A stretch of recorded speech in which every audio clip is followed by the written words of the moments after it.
Finally, the temple guards went back to the chief priests and the Pharisees, who asked them, "Why didn't you bring him in?" "No one ever spoke the way this man does," the guards replied. "You mean he has deceived you also?" the Pharisees retorted. "Have any of the rulers or of the Pharisees believed in him?" "No, but this mob that knows nothing of the law, there is a curse on them." Nicodemus, who had gone to Jesus earlier and who was one of their own number, asked, "Does our law condemn a man without first hearing him, to find out what he has been doing?" They replied, "Are you from Galilee too? Look into it, and you will find that a prophet does not come out of Galilee."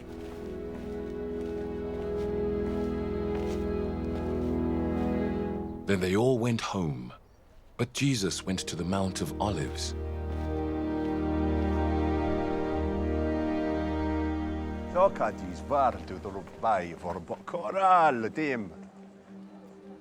At dawn he appeared again in the temple courts, where all the people gathered round him, and he sat down to teach them.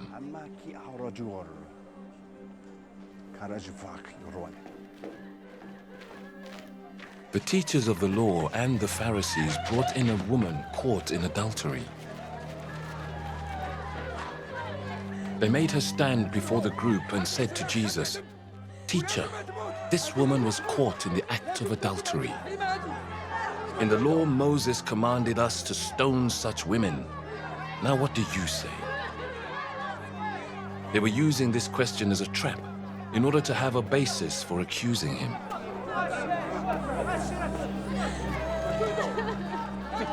But Jesus bent down and started to write on the ground with his finger.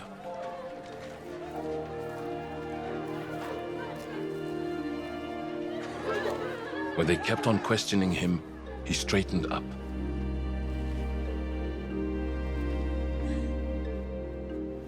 And said to them, "Let any one of you who is without sin be the first to throw a stone at her."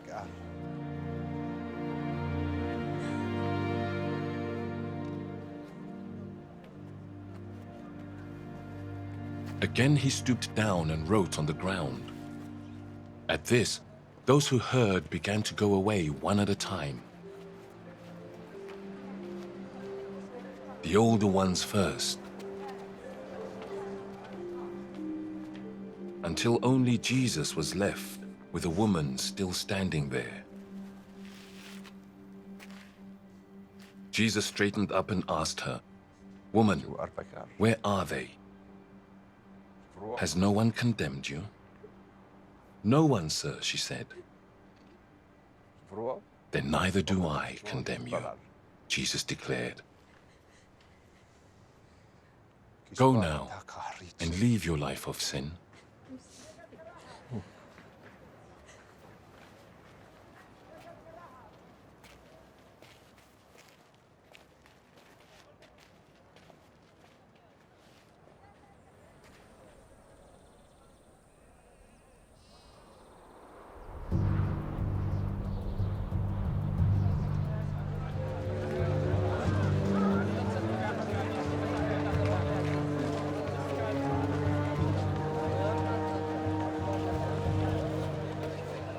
When Jesus spoke again to the people, he said, "I am the light of the world.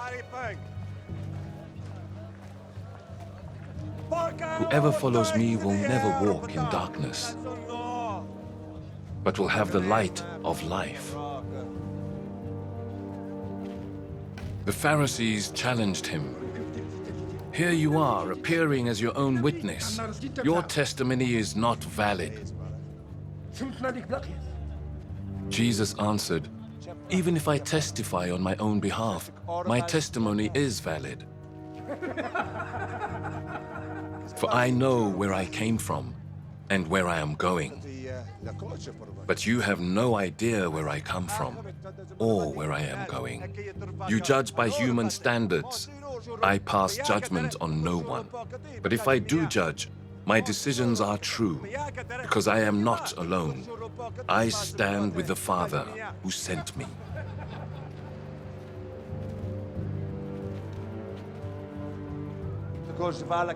In your own law, it is written that the testimony of two witnesses is true. I am one who testifies for myself.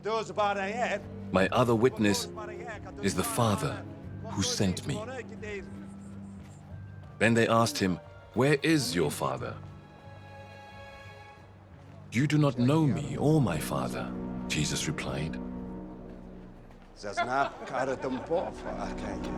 "If you knew me, you would know my Father also." He spoke these words while teaching in the temple courts near the place where the offerings were put. Yet no one seized him, because his hour had not yet come.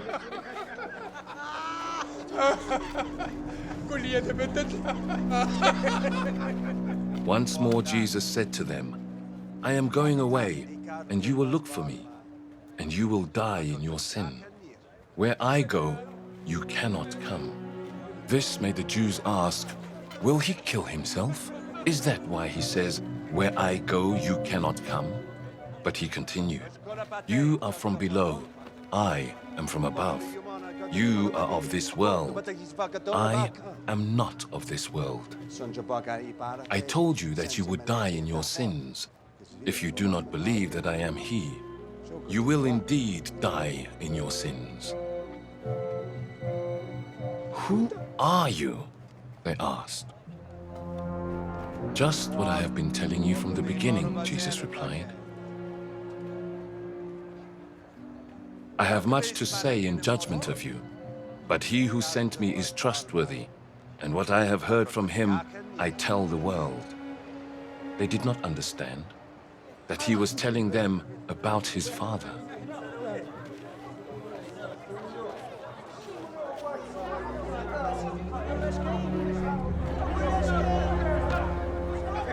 So Jesus said, "When you have lifted up the Son of Man, then you will know that I am he, and that I do nothing on my own, but speak just what the Father has taught me.